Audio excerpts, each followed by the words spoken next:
Hi, this is Priya. Welcome to Fourth State News. Srikakulam జిల్లా ఆంధ్రప్రదేశ్ రాష్ట్రం విద్యారంగానికి ప్రభుత్వం ప్రాధాన్యం ఇస్తోంది అని శాసనసభ్యులు గొండు శంకర్ అన్నారు. నగరంలో ప్రభుత్వ పాఠశాలల్లో విద్యార్థులకు కిట్ల పంపిణీ కార్యక్రమాన్ని స్థానిక ఎన్టీఆర్ నగర పాలకోన్నత పాఠశాలల్లో ఈరోజు ఆయన ప్రారంభించారు. పాఠశాల ఆవరణలో ప్రధానోపాధ్యాయుడు సిహెచ్ దేవా దత్తానంద అధ్యక్షతను నిర్వహించి కార్యక్రమానికి గొండు శంకర్ విశిష్ట అతిథిగా హాజరైన ఆయన విద్యార్థులను ఉద్దేశించి మాట్లాడారు. గతంలో చంద్రబాబు హయాంలోనే ప్రభుత్వ పాఠశాలలను బలోపేతం చేయడం జరిగింది అని, పెద్ద ఎత్తున టీచర్లు పోస్టులు భర్తీ చేయడం జరిగిందన్నారు. తిరిగి చంద్రబాబు హయాంలోనే విద్యా విధానంలో మార్పు రానుందన్నారు. ఈ కార్యక్రమంలో జిల్లా విద్యాశాఖాధికారి వెంకటేశ్వర్లు, ఉప విద్యాశాఖాధికారి విలియం, ఎంఈఓ కృష్ణారావు, పాఠశాల పూర్వ విద్యార్థి సంఘం నాయకులు విజికే మూర్తి, జామి భీమాశంకర్, టీడీపీ నగర అధ్యక్షుడు మాదారపు వెంకటేష్, డివిజన్ ఇన్ఛార్జ్ కెల్లా కొండలరావు తదితరులు పాల్గొన్నారు.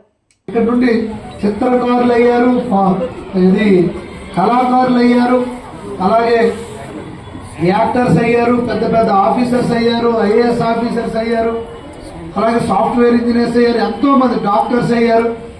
అలాగే మీరు కూడా రేపు ఇందులో ఎంతమంది డాక్టర్స్ అవుతారో, ఇంజనీర్స్ అవుతారో, ఐఏఎస్ ఆఫీసర్ అవుతారో, యాక్టర్స్ అవుతారో, స్పోర్ట్స్ మెన్స్ అవుతారు.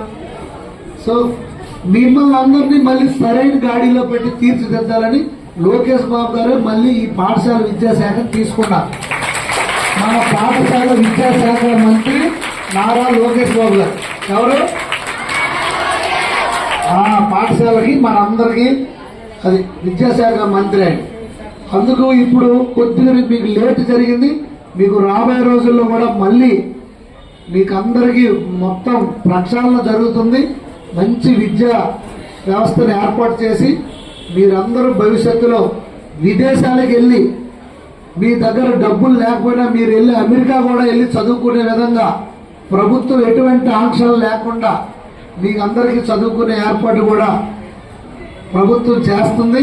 మీరందరూ బాగా చదువుకోవాలి. మీకు బ్యాగ్స్ ఇచ్చారు, మీకు షూస్ ఇచ్చారు, మీకు మళ్ళీ యూనిఫామ్స్ ఇచ్చారు. నేను కూడా జడ్పీ హై స్కూల్లోనే చదువుకున్నాను, సింగపురంలో ఎలిమెంటరీ స్కూలు మా ఊర్లో. అప్పుడు ఇవేమీ ఇచ్చేవాళ్ళు కాదు, అసలు పాఠ్య పుస్తకాలు రాని పరిస్థితి ఉండేది. మీకు అన్ని గవర్నమెంట్ సమకూరుస్తుంది. మిడ్ డే మీల్స్ కూడా మీకు పెడుతున్నారు. భోజనం చేస్తున్నారు అందరూ. బాగుంటుందా భోజనం? వాటర్ అన్ని ఫెసిలిటీ ఉన్నాయా? బాత్రూమ్స్ ఉన్నాయా? వాష్రూమ్స్, టాయిలెట్స్ ఉన్నాయా? మీకు అందరికీ వాటర్ ఫెసిలిటీ ఉందా? Very good. ఓకే, మీరు కూడా మంచి హిస్టారికల్ స్కూల్లో చదువుతున్నారు.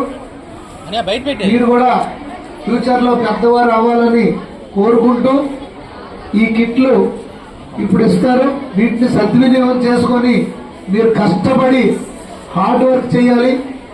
ఒకసారి నాకు మీలాగా అయిపోయి మీలా కూర్చొని ఆడుకోవాలనిపిస్తుంది, కానీ నా వల్ల ఇప్పుడు అవ్వదు. నేను ఎంత ప్రయాసపడి తల కిందలు పెట్టి కాలు పైకి పెట్టినా నేను అవ్వలేను. మీలాగా అవ్వగలరా? మరి మీలా కూర్చుంటే నా పాటలు చెప్తారా? కూర్చొని పెట్టిస్తారా? మీరందరూ నవ్వుతారు. అంటే నేను ఇది అంత ఎందుకు చెప్తానంటే, ఈ ఛాన్స్ మళ్ళీ మీకు రాదు.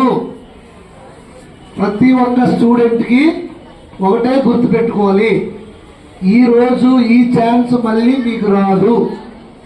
మీరు పెద్ద అయితే మిమ్మల్ని ఎవరు అమ్మ స్కూల్కి వెళ్ళండి అని బ్యాగులు ఇచ్చి, బుక్స్ ఇచ్చి, పెన్నులు గట్రా ఇయ్యరు. ఏదైనా ఇదే టైం. బాగా ఆడుకోవాలి, బాగా చదువుకోవాలి, బాగా కష్టపడి హార్డ్ వర్క్ చేయాలి. హార్డ్ వర్క్ చేస్తేనే మనం పైకి వస్తాం. హార్డ్ వర్క్ చేయాలి,